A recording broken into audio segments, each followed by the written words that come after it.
Қайырлы күн достар. Бүгін осындай оп-оңай жасалатын пирогтан торт жасаймыз.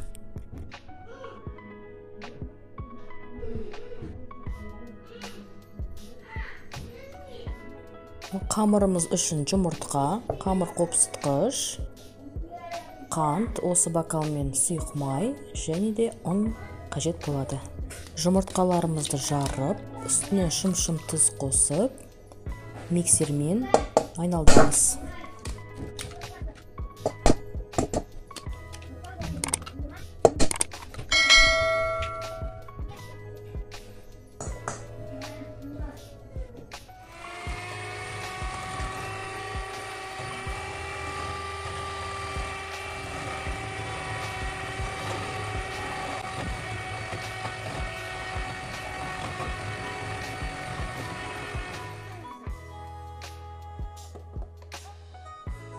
Мінекей осылай ағарғанша көпіртеміз.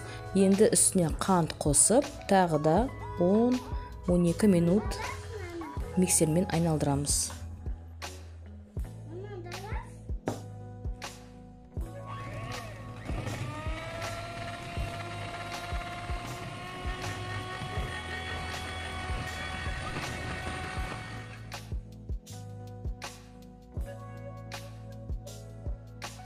Массамыз 2 есе ұлғайды. Енді үстіне сұйық майымызды құйып, тағы 1-2 минут миксерлейміз.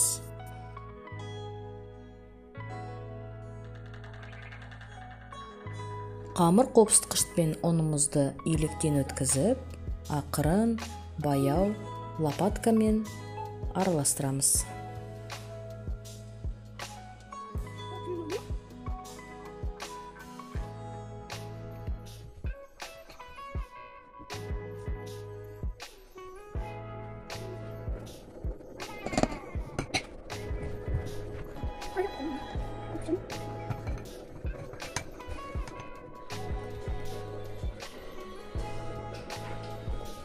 Қамырымыз қою қаймақ сияқты шығу керек. Формамызды майлап алдым. Менде пергамент қағазы бітіп, мен осылай құя салдым. Менде әсел пеші 150-160 градуста 20-25 минут пісіріп аламыз. Крем ретінде менде 20% қаймақ және де қант.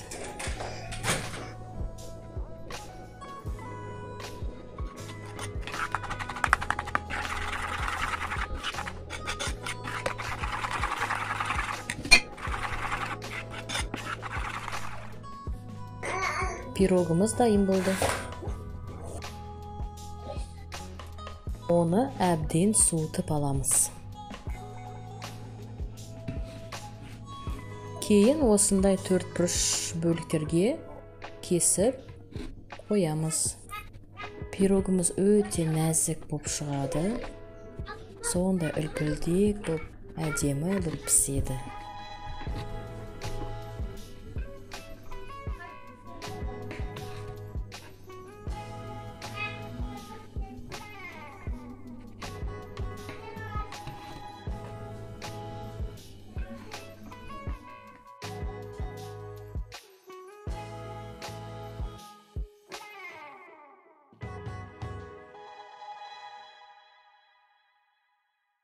Енді тортымызды жинаймыз. Түбіне осылай қаймақты құйып, пирогымызды бөлік-бөліктеп, үстіне қаймақты құя отырып реттейміз.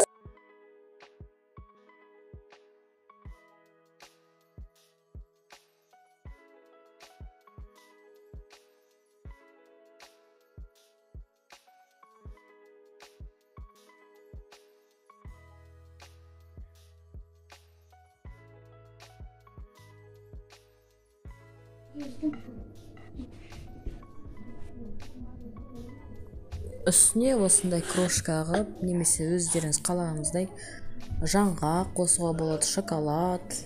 Оны өзіңіздің қалауыңызбен сәндей аласыздар. Баршаларыңызға ас болсын.